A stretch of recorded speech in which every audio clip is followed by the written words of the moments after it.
Hi everybody and welcome to Josiah is Right. So I'm here with Penny and we're going to talk about the Droid Depot and building our droid.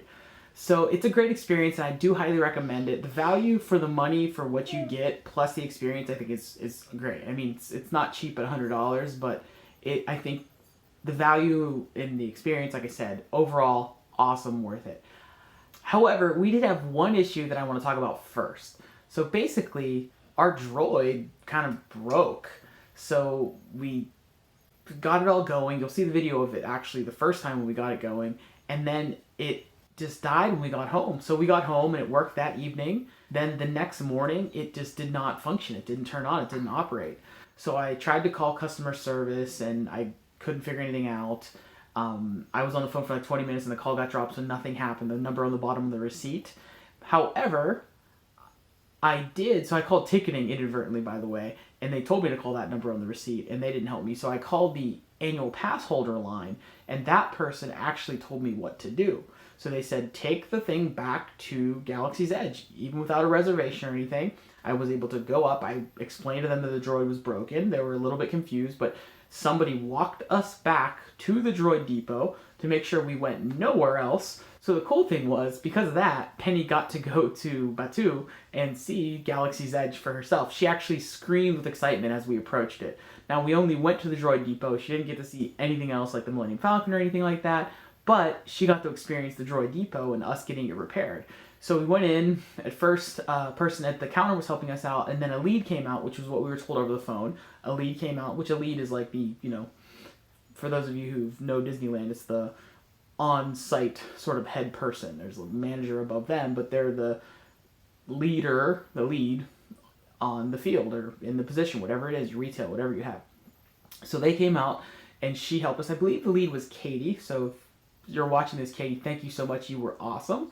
And she took care of the droid. She actually showed me how to get it working again. But to be safe, she actually replaced the parts. So that was awesome. However, our droid still dies. So that's the last issue. But she showed me how to pair it again. She showed me a lot of other troubleshooting things so that if there is any kind of issue, I know how to approach it, or at least I have some ideas and some strategy for how to approach it. So in the future, I won't be quite so blind and won't have to go back. If I do, at least I know the process now. So anyway, actually building the droid. So let's kind of go through the whole thing. So my first recommendation is really tips for the line itself. So if you're going while the reservations are still going on, don't go right away or don't go during the last hour. So you don't want to have the thing the whole time. Even though it's cool the way it chirps throughout the park and kind of interacts with things, you don't want to just have to be holding it the entire time. And you don't want to not have it for the end either. So you have it for a little bit of that time. It's not the lightest thing in the world to carry. They do sell like those backpack things, I think, or something. I didn't see it. Judy said they sold them. So I would recommend getting it later. So our reservation time was ending at 8. So we went just before 7. So 7 o'clock was when the second group was going to come in, the overlap group. So that's when you have the busiest time during those overlap hours. So go before that time. Don't go right away, because there's times where that line was around the corner of the building, but we went when we were just able to walk right in. So that's what I would recommend doing. Penny is stealing my notes. There are two parts to the shop. There's sort of the regular gift shop side that you can just buy droids and droid-related stuff and other droid-related toys, and then there's a side where you build the droid, the actual Droid Depot. And the experience is amazing. It's full-size droid parts everywhere. It's sort of awesome. A tip with that, if you just want a regular unit and you don't really care about the droid building experience, you can actually buy a BB unit or an R2 unit at Star Trader in the other part of the park, so in the regular part of the park. So it's during the reservation period. You don't have to go to Galaxy's Edge. However, it's worth going just to go if you can, but assuming there's lines or something crazy and you don't want to build the droid or don't mind building the droid, you can just go get it over there. You line up, you pay, you get yourself a basket. The basket has instructions on how to build your droid, or what to collect rather, for your specific droid. So you're given a basket and you head over to the conveyor belt. And that conveyor belt moves pretty fast. I was surprised at how fast it moved, and it's a little bit intimidating because there's so much going on. And this the whole time I kind of felt this way, that there's so much going on and I was like worried I was going to forget something. In the end, it's not a big deal because you could probably go back or what have you, or they'll help you. But there's just a lot of people and a lot of things going on, a lot of noise and droids overhead and conveyor belts and stuff. So it makes the experience feel a little bit rushed, even though it doesn't have to. Like If you watch the video I posted on Penny's YouTube channel, it's real time of building the droid that's how long the process takes. So you're guided over to each spot, and one thing I did notice is each time I got into a spot, I had to ask somebody to move. So for example, like when I tried to get in my bay to actually construct my droid after the conveyor belt, I had to ask someone to move because the group next to me was like 3 or 4 people and they couldn't all fit in a little cubby. It's really 2 people that can really fit. So Judy and I were able to fit just fine, and when we repaired the droid, me and Penny and Judy were able to fit because Penny's small. But it was a little bit inconvenient because each time I had to ask someone to move out of my spot because they were like with somebody else. And so I get it. And even Judy was like using another spot to film me at one point. So I understand. I'm not like upset with those people or anything, but it's just a little bit inconvenient. So at the conveyor belt, it's not a free-for-all as you are kind of given a stall to go into. The actual construction is fun, but again, there's so much going on that it just feels a little bit overwhelming, and I felt nervous about doing something wrong or breaking something. Seriously, I felt like I was going to break something. The little antennae on BB-8, or BB-1 as Penny called it, I thought I was going to break those for sure. I didn't think that I would make it through without snapping one off, and they're still good at home, by the way. I didn't break them yet.